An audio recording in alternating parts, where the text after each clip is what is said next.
Bismillahirrahmanirrahim. Assalamualaikum warahmatullahi wabarakatuh.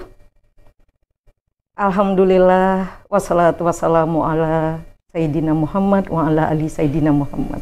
La haula wa la quwata illa billah. Dari lantai dasar gedung Sentral Bisnis Jakarta Islamic Center, ya, kita ketemu lagi bersama saya Fenty Aini dalam program kajian rutin Jakarta Islamic Center atau kita ringkas dengan Kantin JIC. Alhamdulillah di hari Senin tepatnya di tanggal 6 November ya, mitra pemirsa semua. Semuanya dalam keadaan baik ya, Fenty doakan. Dan insya Allah kita akan bareng kurang lebih 60 menit ke depan. Bersama gurunda kita yang sudah hadir di studio kita, Dr. Kiai Haji Rohiman MA. Beliau sudah bareng kita pagi ini yang akan membahas suatu tema yang luar biasa menarik. Oh, sebelumnya pemirsa, Fenty lupa nih kasih info.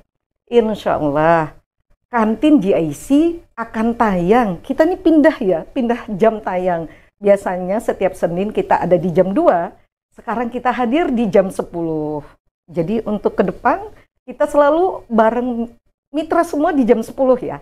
Jadi insya Allah tetap dengan semangat pagi, tetap dengan keadaan yang paling baik insya Allah ya. Baik mitra, kita sapa dulu gurunda kita, Dr.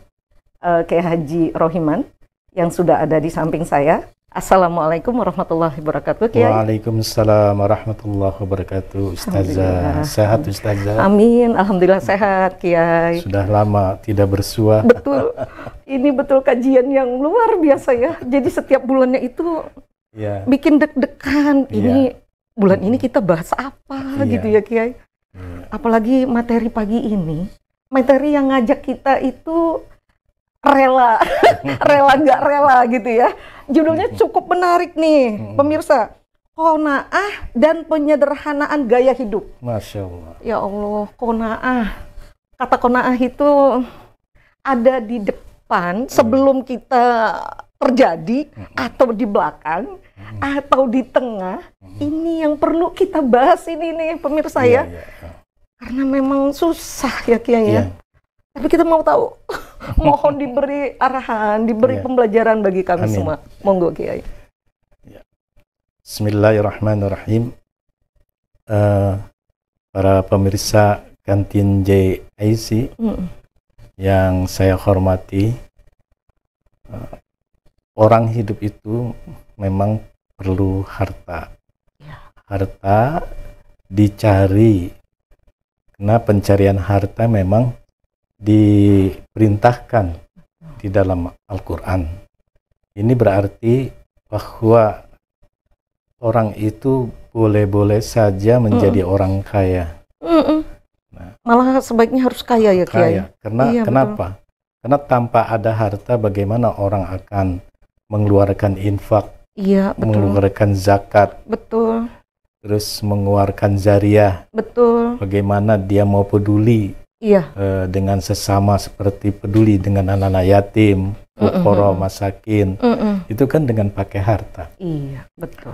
Kalau tidak dicari, maka tidak akan ada kemakmuran. Iya, betul. Tidak akan ada kesejahteraan. Betul. Untuk itu Al-Quran menyerukan, selesai ibadah, bertebarkanlah ke muka bumi ini dengan mencari rezeki. Fa idza qudiyatis shalah fantashiru fil ardh. Selesai kamu melaksanakan salat, ya keluarlah dari tempat salat, bertebarkanlah di muka bumi ini untuk mencari karunia Allah. Tapi jangan lupa tetap zikir kepada Allah. Allahu Akbar. Nah, karena masalah harta ini sangat harta ini sangat riskan. Tentu harus berhati-hati. Iya, betul. Nah, yang dicari tentu harta yang halal dan thayyiban. Nah, di samping itu ketika sudah dapat itu harta, maka harus memiliki sifat qanaah.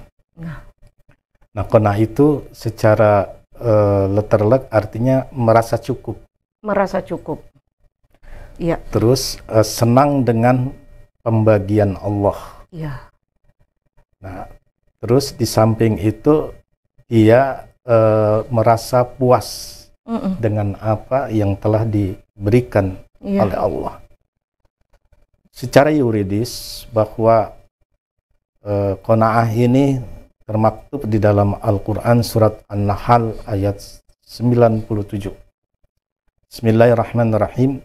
Man amila salihan min dzakarin aw unsa wa huwa mu'minun fala nuhyiyannahu hayatan thayyibah wa la najziyannahum ajrahum bi ahsani ma kanu ya'malun. Man amila salihan, siapa yang melakukan amal saleh, min zakarin au unsa, baik dari laki-laki maupun dari perempuan, wa huwa mu'minun, sedangkan dia itu orang mukmin, orang beriman kepada Allah, fala nuhyiyannahu hayatan thayyibah, maka sungguh akan kami berikan kepadanya itu hayatan thayyibah, kehidupan yang baik. Nah, Al-Imam Qushairi menafsirkan hayatan thayyibah ini adalah qanaah. Ya.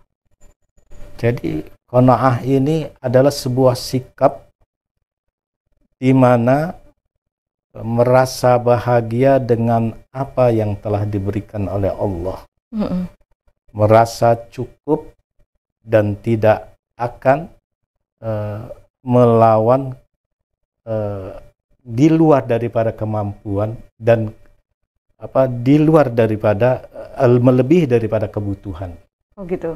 Jadi kita meletakkan qanaahnya itu ada setelah ikhtiar kita ya. Ikhtiar kita. Okay. Nah, begitu dapat terima itu rezeki, terus merasa cukup nggak dengan apa yang telah diberikan oleh Allah. Banyakan orang ini kan tidak merasa cukup. Itu dia Kiai.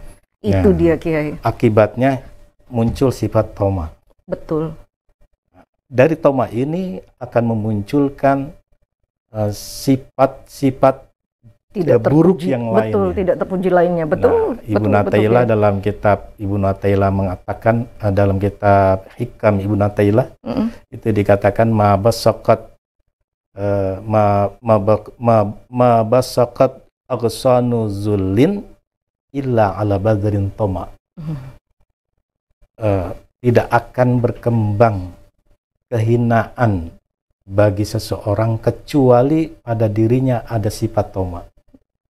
Jadi sifat toma, tama. Oh, toma. Ya. Tama itu kalau toma itu bahasa Arab, tama itu sudah diindonesiakan. Iya, betul. Nah, artinya serakah. Iya, betul. Tidak akan ada rasa puas. Iya, nggak cukup-cukup. Nah, ketika sifat toma atau tama ini ada pada diri seorang, ini akan memunculkan sifat karakter yang tidak baik lagi. Pastinya ngikut. Ya, misalkan orang tama itu sudah waktunya berakhir, ya masa jabatannya dia mau nambah lagi. Nah, itu sifat tamak makanya. Ini hanya sekedar hanya sekedar gelitikan aja ya, gitu. Gelitikan ya, jangan. Dia sudah dikasih. Betul. Sudah dikasih rezeki, misalkan secara kuantitasnya 1, dia ingin 2. 2 pengen 3, dan seterusnya. Makanya Nabi kan bicara begini, laukana li ibni Adam wadiyan la bataga salisan wa in kana lahu salis labtaga rabi'an. Jadi manusia apabila diberi oleh Allah Ta'ala gunung yang terbuat dari emas, 2 gunung, bukannya 1 gunung, 2 gunung yang terbuat dari emas, maka dia kurang puas. Betul. Dia akan cari yang ketiga dan seterusnya, dan keempat dan seterusnya. Nah, itu banget kita ya, Kiai. Nah, ketika orang ini memiliki sifat tama, maka akan muncul sifat akhlak yang tidak baik, karena dirinya tidak akan merasa puas. Terus ada rasa gelisah di dalam hatinya. Tidak tenang, tidak nyaman. Betul, Kiai. Maka Al-Quran itu menuntun kita di saat memegang harta supaya tenang. Supaya tenang, supaya tentram. Iya. Nah, ketika tentram, tenang, maka dia paling enak membaginya. Masya Allah. Iya, betul. betul. Malah itu tenangnya, efeknya itu luar biasa. Ya, coba dah, orang yang tidak ada sifat qanaah, dia mikirin terus hartanya. Iya. Dikekep aja. Iya. Dia mikirin ini bagaimana kelanjutannya saya, usaha saya setelah saya ini misalkan tidak lagi jadi, jadi penjabat sesuatu. Iya, betul. Terus yang melanjutkan ini siapa gitu. Nah itu adalah dipicu oleh sifat tamaknya dia. Ya, kalau dia merasa ridho, tenang dengan apa yang telah diberikan, merasa cukup, selesai. Iya, betul. Maka tidak akan ada lagi sifat toma pada dirinya. Betul sekali. Nah, jadi pola kehidupan sekarang ini banyak orang yang gelisah, yang tidak tenang, terus selalu dipicu dengan keinginan-keinginan yang melebihi. Nah, itu karena tidak ada sifat qanaah pada dirinya. Iya, betul. Nah, seperti itu, Ustazah. Jadi pemirsa, berhati-hatilah di saat kita memegang harta. Bukan Islam melarang untuk mencari harta sebanyak-banyaknya. Islam malah itu menganjurkan mencari harta sebanyak-banyaknya. Iya, betul. Cuma ketika mendapatkannya itu harus disikapi dengan ridho. Iya.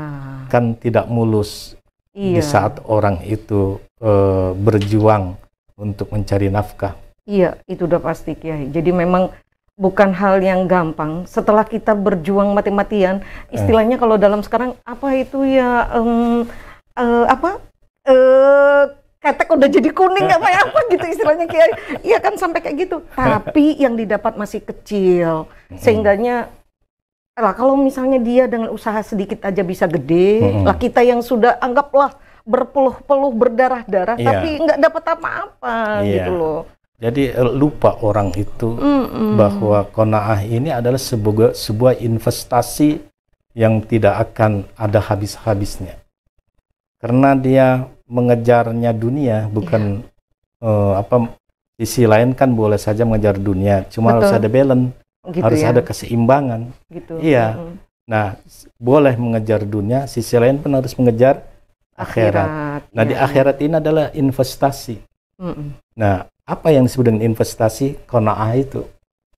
Jadi al-qanaah kanzun la yafna, kata Rasulullah. Qanaah itu adalah simpanan investasi yang tidak akan ada habis-habisnya. Allah. Nah, kalau investasi di dunia ini, misalkan kita menyimpan uang ya di bank, ya pasti akan ada habisnya. Betul. Orang kan perlu. Betul. Setiap orang tuh ada kebutuhan-kebutuhan. Ya pasti akan berkurang nilai. Iya. Tapi di saat orang memiliki sifat qanaah, malah justru akan bertambah. Iya, betul. Nah, ini kan banyak orang yang mengejar dunia, jadi memperbanyak harta benda, begitu sudah banyak mau diapain? Ya, pastikan dia juga akan meninggal. Nah, berarti dia mau berpisah dengan hartanya. Nah, hartanya ini manfaat nggak untuk dirinya nanti di alam barzah? Itu pertanyaan yang harus dijawab sekarang di saat kita ini masih hidup. Iya. Untuk apa kalau nggak manfaat? Iya. Nah, jadi yang dicari di dunia ini harta adalah harta yang manfaat. Iya. Harta yang berkah. Harta yang halal. Nah, itu yang disebut dengan rezeki yang berkualitas. Masya Allah, luar biasa. Ada orang yang tidak memiliki rezeki berkualitas, tapi kuantitas. Betul. Garing itu pasti, Kiai. Garing. Karena berapapun yang dapat nggak cukup-cukup. Betul. Karena dipandangnya kuantitas, bukan kualitas. Betul. Kalau mau berkah, ya sifat qanaah ini harus diterapkan. Iya. Nah, jadi kembali daripada sifat qanaah ini, orang yang qanaah itu maka muncul pada dirinya tidak akan melebihi kapasitas kemampuannya. Dia hidup dengan pola hidup yang sederhana, ya, tidak hura-hura, tidak glamor, meskipun memang sisi lain ada, sisi lain dia punya, tapi penampilan apa yang ada dimilikinya itu digunakan, ya, tidak mengada-ngada. Orang Qanaah tidak mengada-ngada, meskipun ada harta. Iya, betul.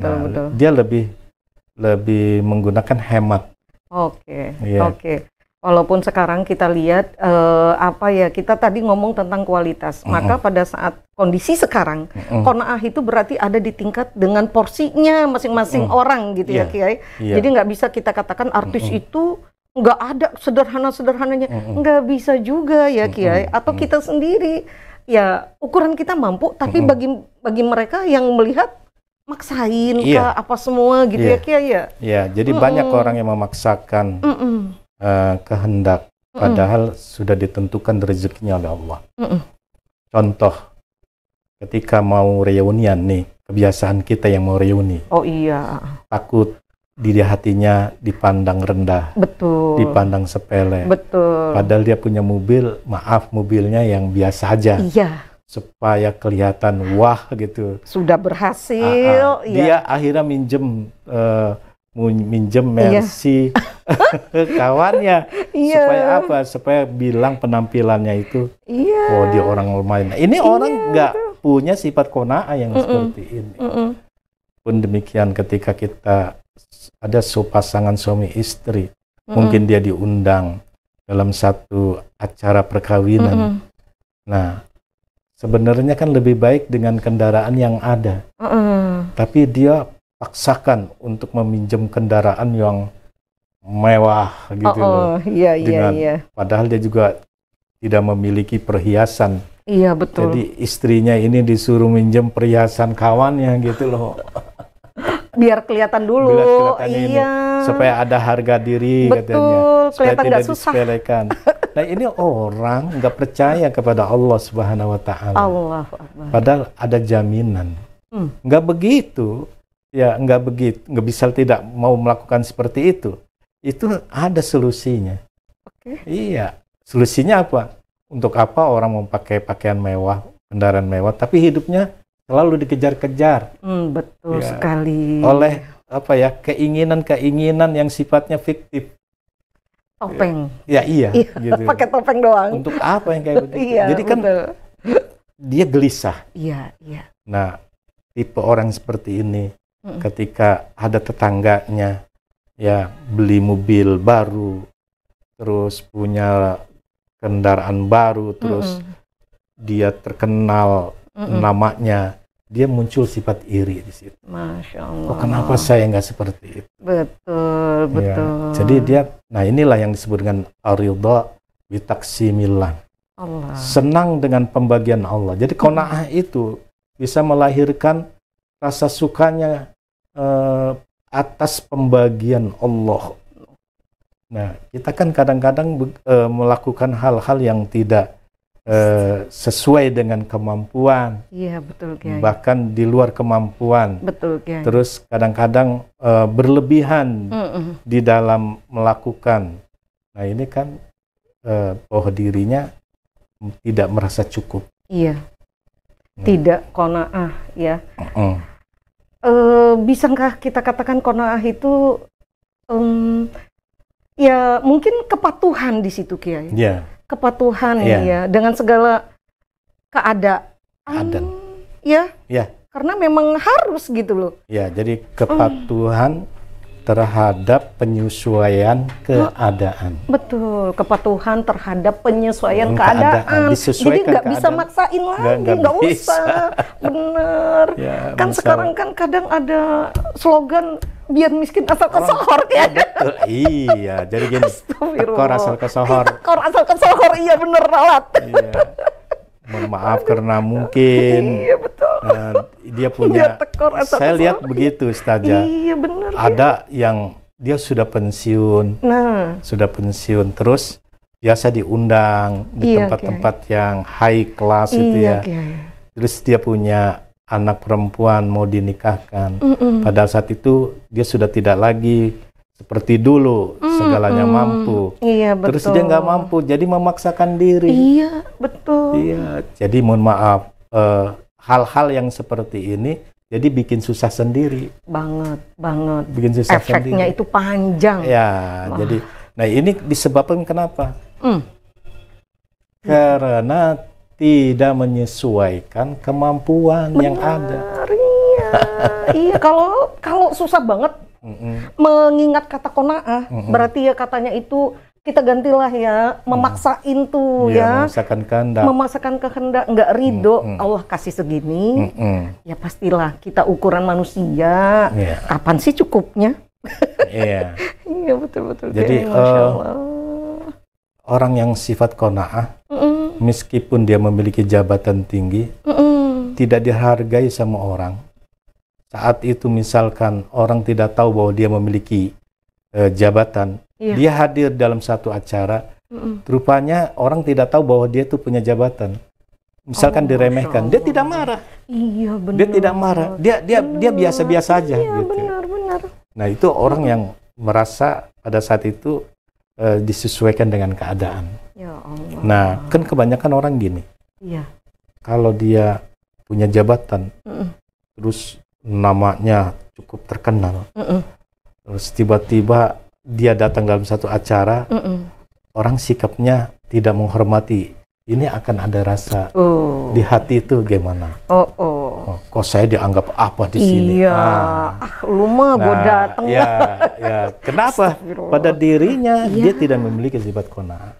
Satu bukti Salman Al-Farisi. Ya, dia ditugaskan menjadi kepala daerah ya di suatu tempat di Jazirah Arab. Itu pada zaman Umar bin Khattab. Saat itu dia pulang kantor, keluar disuruh jemput anaknya. Anaknya suruh jemput. Terus anaknya nggak muncul-muncul. Maka dia di jalan sendiri. Tiba-tiba ada orang yang membawa 2 karung buahnya buah tin saat itu. Bapak mau nggak ngebawain 2 karung ini? Disangkanya itu kuli panggul. Iya, betul. Kan penampilan Salman Al-Farisi kalau kita tahu ya sederhana banget gitu itu. Ya. Rambutnya ikal ya gambarnya itu kan. Iya, Masya Allah. Kan perawakan beliau kecil. Iya, betul. Terus beliau mengiyakan Salman Al-Farisi ini. Boleh. Nah, dibawa itu. Ya Allah. Ya, karung-karung itu 2 gitu. Disangkanya ini kan kuli panggul. Rumah saya di sana. Ayo bawa. Nah, di tengah jalan ada orang menyapa. Assalamualaikum ya wazir. Assalamualaikum wahai gubernur, kayak gitu ya. Waalaikumsalam. Terus dia kok tumben seorang gubernur bawa apa? Bawa karung gitu. Nah, terus orang yang memberikan salam itu melihat orang yang di belakangnya sedang mengikuti. Terus ada lagi orang yang menyapa lagi dengan memberikan salam, disebut namanya wazir, gubernur. Nah, saat itu barulah dia menghampiri. Tuan, Tuan ini gubernur ya? Gitu. Ya Allah. Kata Salman Farisi, ya itu memang amanah dari Allah. Gitu. Kalau begitu saya maafkan. Sini biarin aja lah saya karungnya ini. Nanti ini saya upahnya ini. Gak usah, tetap akan saya antar barang Anda sampai di rumah. Allah, ya Rabbi. Itu Masya Allah, kalau kita punya sifat seperti itu ya. Kalau dia misalkan punya sifat qanaah, ya dia tidak tersinggung, dia tidak merasa dikecilkan. Ya, begitu sabar. Jadi orang qanaah itu melihat limpahan perbuatan Allah. Ketika perbuatan Allah itu menyenangkan, dia bersyukur. Ketika dia melihat perbuatan itu misalkan hal yang menurut dia perlu kesabaran, dia terima dengan lapang dada. Kan semua kita ini setiap hari menerima kesenangan. Pasti menerima. Ya, yang bikin kadang-kadang yang bikin enek hati. Iya betul Kiai, betul Kiai. Itu tiap hari, baik di luar maupun di dalam rumah. Di dalam rumah, kadang-kadang suami istri juga nggak adem mulu gitu loh. Udah mulus. Pastilah ada ombak dikit. ombak kita. Orang yang qanaah itu menghadapi seperti itu, pasti dia tasabur, dia tuh sabar. Iya, pasti. Gitu loh. Maka qanaah ini kelihatannya harus ada pada setiap muslim ya. Betul. Ya, karena gelombang kehidupan ini kan ya silih berganti ya, silih berganti. Ada senang, ada susah. Iya, terus ada bahagia, ada menderita. Nah, dalam hal ini pastinya ya, pemirsa semua juga pengen tahu bagaimana nih, karena qanaah itu tidak ujuk-ujuk setiap orang bisa dapat atau bisa menerapkan. Nah, ini mungkin Kiai akan kasih tahu nih ke kita semua gimana kiatnya.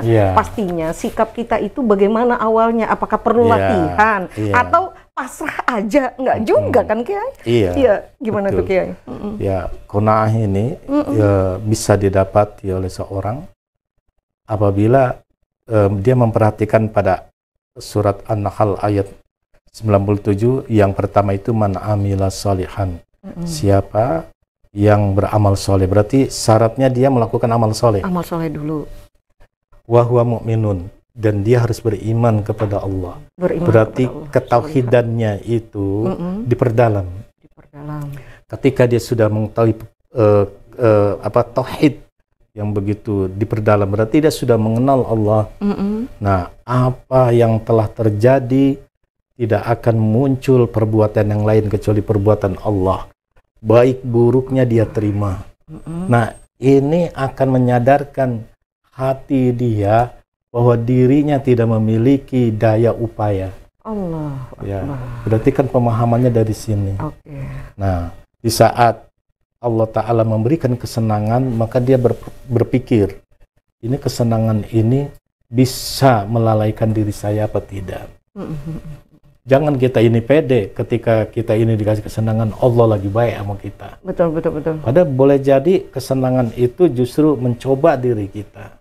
Orang yang beriman, beramal soleh itu, dia selalu berhati-hati di saat dia menghadapi perbuatan Allah, di saat dia dikasih kesenangan, di saat dia sedang sejahtera. Ini kesenangan ini bisa melalaikan saya apa tidak? Apalagi soal rezeki.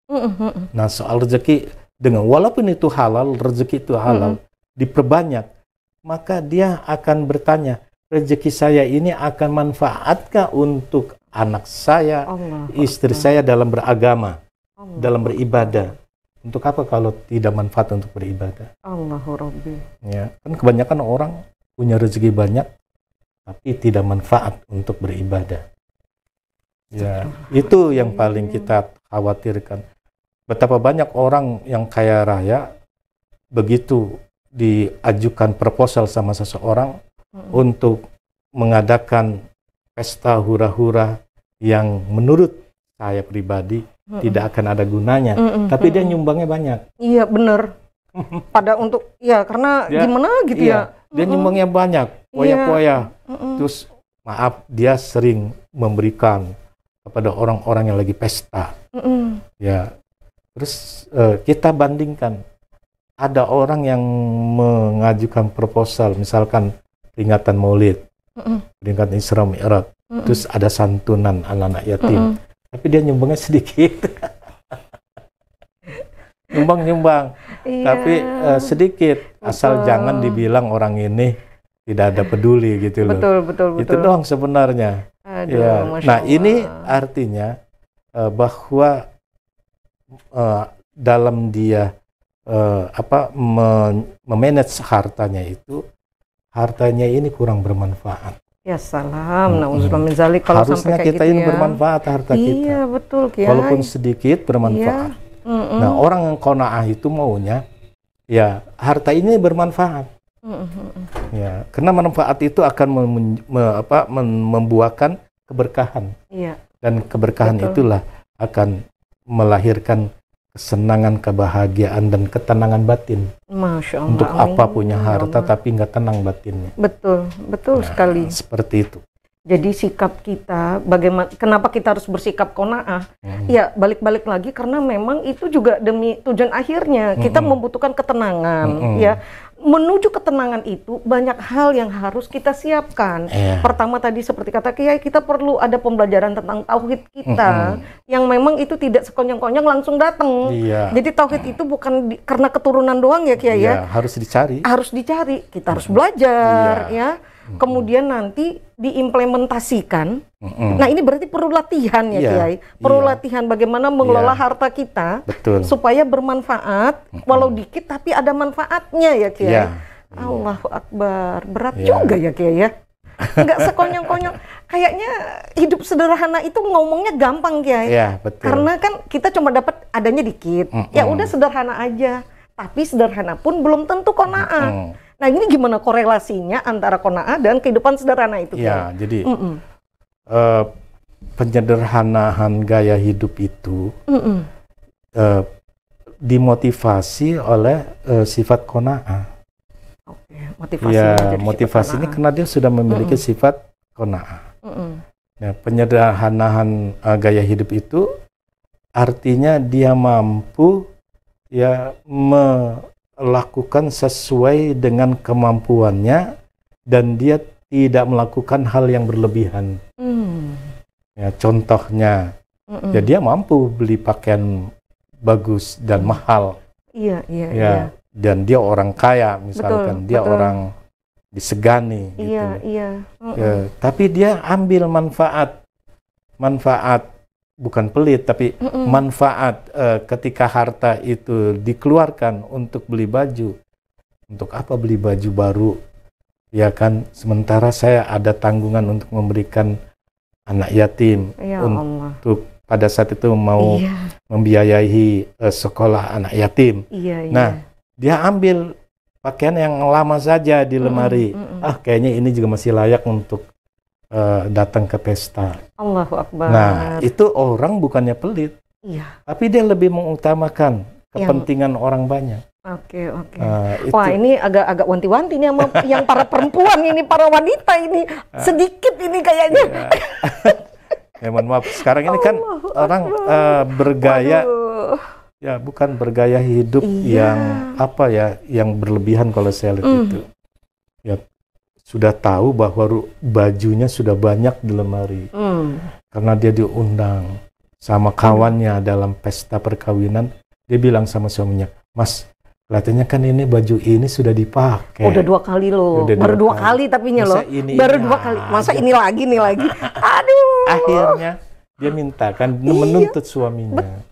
Nah, suaminya mengeluarkan dana, mengeluarkan biaya.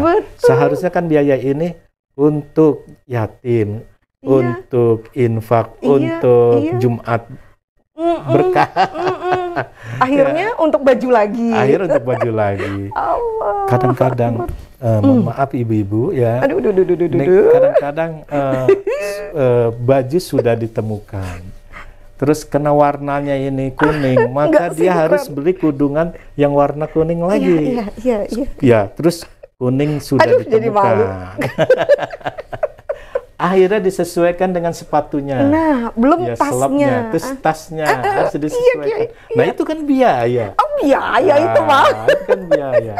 Jadi bagaimana penyederhanaannya hidup itu? Nah, itu dia. Kalau orang yang qanaah, lebih baik dia itu mengutamakan kepentingan orang lain yang dinilai itu bisa sedekah, bisa infak. Karena tadi dia mau berikan invest untuk akhirat, bukan invest untuk di duniawi. Pemirsa gitu juga kan. Aduh.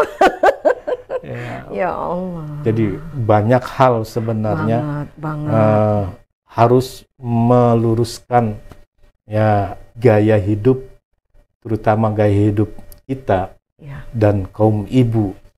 Yang masih muda-muda biasanya. Betul. Nah, itu banyak tuntutan uniform, keseragaman hidup. Kalau orang muda justru nggak suka seragam Kiai, justru ibu-ibu taklif. Iya, betul. Yang memang Dan juga bukan ibu-ibu saja, kadang-kadang juga bagi laki-laki. Dia punya mobil Avanza. Nah, ketika ngantor, karena di kantor itu sudah berubah mobilnya, sudah ada apa? Naiklah sedikit, keras gitu ya. Naik dikit lah ke Innova. Iya, betul. Ya, akhirnya dia tuh kan malu sama kawan, mesti ini aja. Nah, terus maka dia kan harus upgrade mobil, menaikkan budgetnya kan, upgrade budget lagi hidupnya. Akhirnya dia ngambil lagi, maka tambah lagi cicilan untuk bulanannya. Nah, kalau sudah banyak cicilan, berarti kan akan berkurang dia sedekahnya. Ngefeknya kemana-mana. Iya, jelas itu Ustazah. Nah, itu kenapa? Karena tidak mampu melakukan penyederhanaan gaya hidup. Astagfirullahaladzim, pastinya. Jadi korelasinya qanaah dengan penyederhanaan gaya hidup ini memang sangat ada gitu. Harusnya. Iya, karena penyederhanaan ini tidak akan bisa dilakukan dan tidak akan bisa berhasil kalau tanpa ada di hati itu sifat qanaah. Allah, Robi, bener. Saya hari ini nyesel. Iya, bukan hari ini. Banyak sekali ya pemirsa juga pastinya akan mencoba mengevaluasi apa yang menyebabkan kita susah sekali untuk qanaah gitu ya. Karena gaya hidup kita yang belum bisa kita katakan sederhana. Kita selalu memaksakan diri kita dengan lingkungan. Ya tadi seperti kata Gia gambarkan, ibu-ibu begini, bapaknya begini, anak-anak begini, remaja begini. Ya karena ini semua memang lingkungan itu faktornya luar biasa. Terkadang pun, nggak pun di lingkungan pergaulan, kita berada di organisasi pun demikian ya Kiai. Sama dimanapun ya Kiai. Ada tuntutan. Ada tuntutan penyetaraan hidup. Nah, ketika kita melihat tuntutan penyetaraan hidup ini bagi orang yang tidak memiliki qanaah, maka dia maksain lagi. Iya, masuk ke dalam kancah tersebut. Betul. Ya, padahal kan qanaah itu jangan sampai berubah karakter. Ya, jangan sampai berubah karakter. Misalkan biasa ibu-ibu kalau ada pengajian, saya lihat ada pengajiannya. Setelah pengajian baru arisan. Nah, arisan bulanan ini kadang-kadang dikumpulkan keluarga besarnya. Nanti biasa di keluarga besar itu menampakkan keberhasilannya dia. Keberhasilan bukan masalah akhirat, tapi keberhasilan masalah duniawi.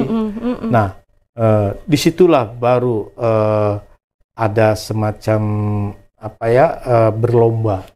Kompetisi halus. Ya, kompetisi halus. Tapi untuk penyetaraan. Kemarin bulan kemarin cincinnya cuma satu. Bulan depan cincinnya dua udah. Iya gitu. Nanti ketika dia melihat penampilan seperti itu, memang tidak berubah pada saat itu, tapi begitu pulang nanti istrinya ini bilang sama suaminya. Betul.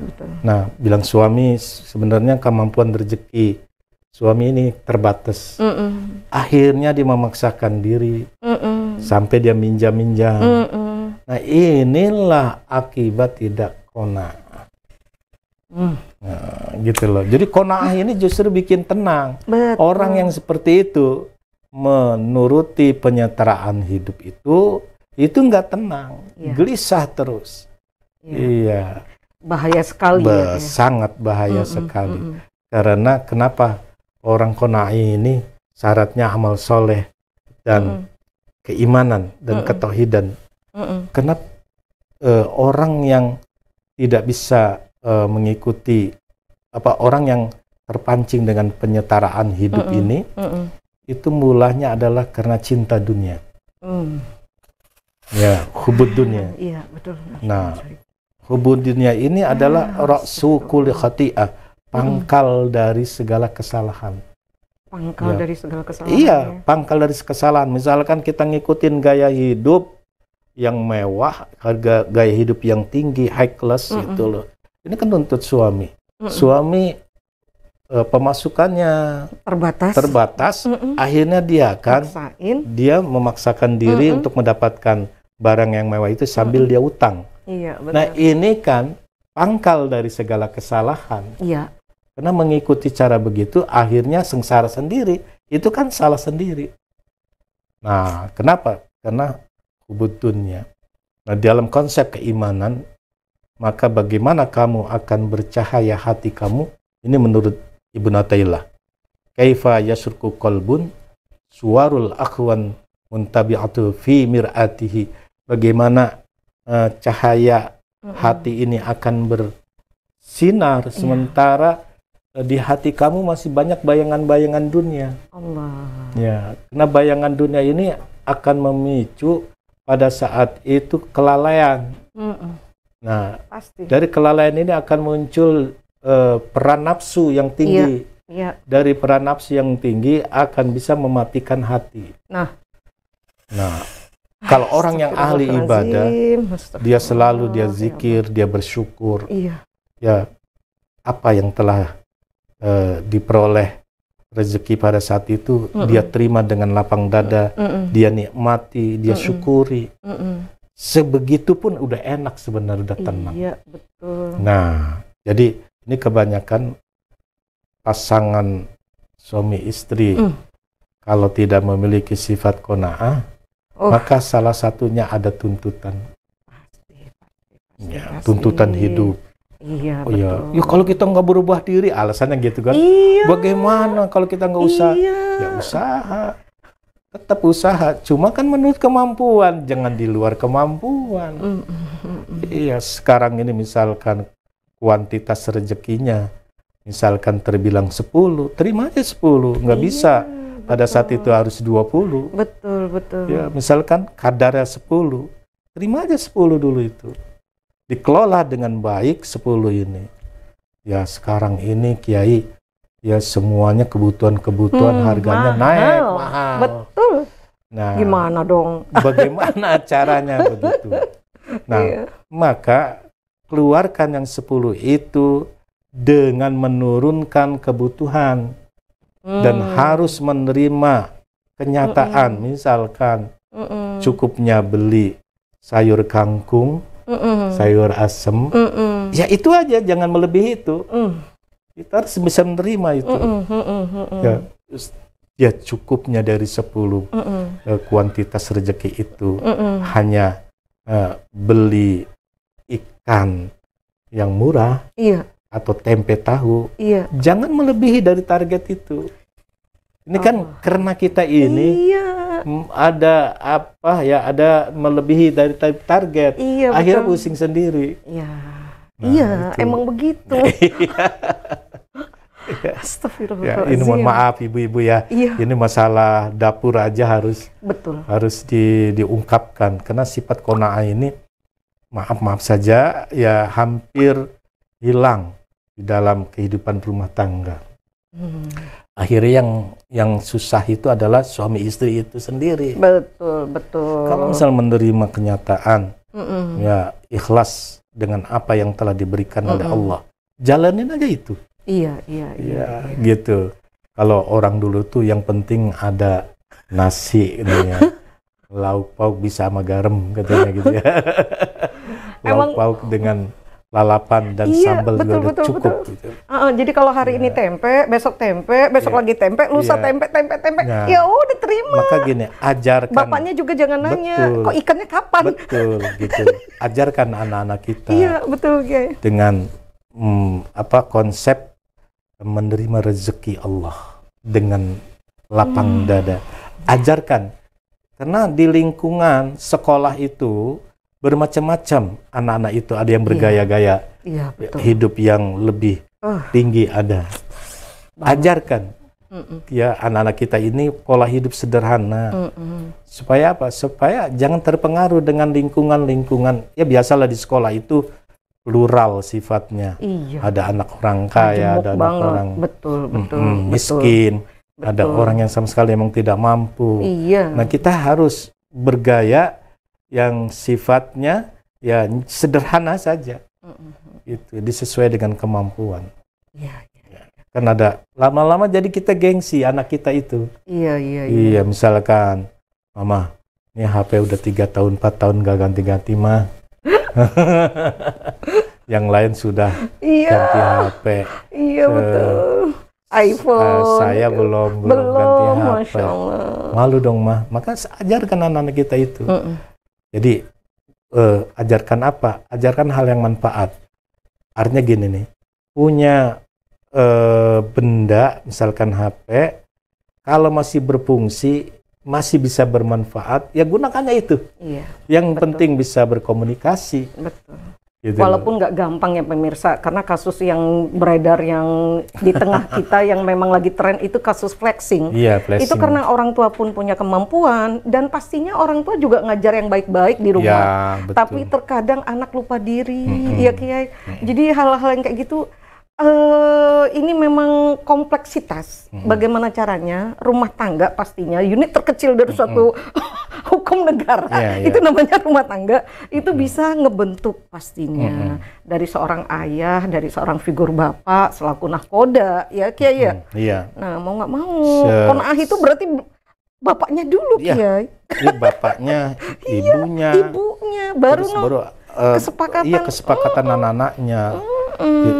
Ini jangan mendidik anak kita yang usia masih balita, misalkan 3 tahun 4 tahun, ini dibiasakan untuk memegang barang-barang mewah. Nah, tuh. Ya, itu akan memicu ketika ayahnya ini sudah lagi rezekinya beda. Wah.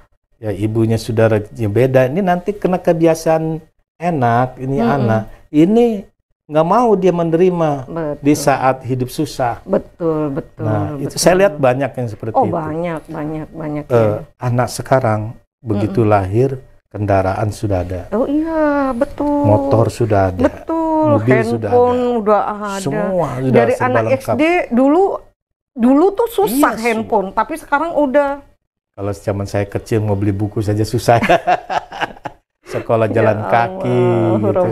Bener-bener. Zaman saya kecil dulu. Betul. Jalan kaki sampai ada 2 kilo. Ya Allah. Ya, gitu.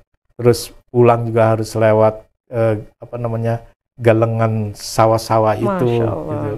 Sekarang ada motor. Waduh, Masya Allah. Aduh. Jadi memang kondisinya sudah seperti itu anak-anak sekarang. Iya, Kiai. Jadi saya melihat anak sekarang itu umur 3 tahun sudah bisa buka TikTok, terus buka YouTube, terus gaya-gaya hidupnya udah kayak seperti gaya hidup yang di film-film YouTube itu. Iya, betul. Ini pengaruh itu.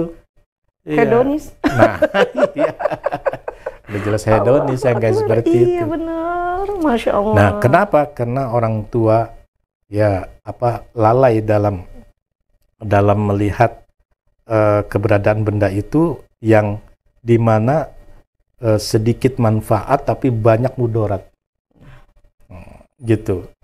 Anak-anak kita itu mau sekolah sudah ada mobil di depan, supir sudah ada, betul. Ya kan, diantar. Betul. Nah, terus pulang sekolah ada masih uang jajan, minta diantar sama supirnya ke mall, makan di mall gitu. Ya itulah hidup. Gaya anak sekarang seperti itu gitu. Nah, untuk penerapan penyederhanaan gaya hidup ini perlu ada sifat qanaah, dan pembinaan qanaah ini dimulai dari sifat sejak anak-anak. Iya, betul. Ya, itu harus dijauhi dari benda-benda mewah. Iya. Gitu loh. Kalau bisa bisa itu. Betul. Iya. Karena memang membentuk itu tidak langsung jadi pastinya. Masya Allah, ngeri. Prosesnya lama banget. Keadaan sekarang itu. Betul, guys. Ya, kenapa? Ya, saya katakan tadi bahwa kehidupan dalam rumah tangga rezekinya itu nggak selalu mulus, nggak selalu normal. Iya, betul. Pasti akan mengalami kemunduran. Sejalan dengan usia kita bertambah. Iya, betul, Kiai. Begitu. Betul, Masya Allah. Seiring dengan kita pada saat itu menuju masa tua, nah anak itu biasanya karena hidup mewah, maka akan menuntut hidup mewah, tidak mau hidup yang sederhana itu. Betul sekali. Ya, begitu. Masya Allah, luar biasa materinya Kiai. Karena ini materi yang memang kita masih mencoba, khususnya saya, Kiai berusaha, gurunda kita ini mengingatkan kita bagaimana konsep tasawuf yang pelan-pelan kita masukin ya, kita implementasikan di kehidupan kita sehari-hari. Ya, jadi itu materi hari ini qanaah tepatnya, maka ini juga ada seri tasawufnya ya Kiai. Jadi dalam risalah Kusyairiyah itu qanaah termasuk makomat, termasuk tingkatan. Nah, bagaimana tingkatan ini, qanaah ini nilai akhlak, satu nilai akhlak yang bisa diterapkan di kalangan-kalangan seperti kayak kita ini, seperti pelajar, seperti rumah tangga, seperti karyawan, ya kan, seperti para pejabat. Nah, itu harus ada sifat qanaah. Ya Allah.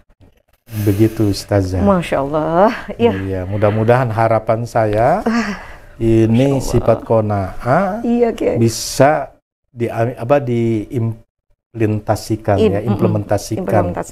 dalam kehidupan sehari-hari, baik di rumah tangga, di sekolah, di perkuliahan, di perkantoran, atau di masyarakat umum. Iya, dimanapun ya, dimanapun Masya Allah. Insya Allah qanaah ini akan menghasilkan ketentraman, kedamaian, dan kesejukan hati. Amin, amin ya Allah. Itu inti daripada sifat qanaah. Betul ya Allah, pasti ya Kiai. Jadi pemirsa semua, materi ini materi yang ngajak kita untuk bertenang, mengajak kita untuk lebih ya pastinya hidup ke depan itu nggak panik ya, nggak selalu disikapi dengan aduh. Masya Allah Kiai, jazakallah khairan kasiran atas semua ilmunya, karena ilmunya sangat bermanfaat ya. Pastinya pemirsa semua di sana juga, di luar sana dimanapun Anda berada, sama pendapatnya kayak saya, kita perlu diingatkan, kita perlu banyak sekali pembelajaran ya. Maka ini adalah media untuk kita belajar. Nggak masalah hari ini, saat ini pemirsa semua belum sempat live, tapi silahkan buka di channel YouTube kami ya. Tepatnya dengan program Kantin JIC, kajian rutin JIC, yang selalu hadir menemani mitra semua ya. Baik ya, kita undur diri dulu ya. Semua pemirsa mohon dimaafkan semua kekurangan saya. Insya Allah kita ketemu lagi di pekan depan. Assalamualaikum warahmatullahi wabarakatuh. Waalaikumsalam warahmatullahi wabarakatuh.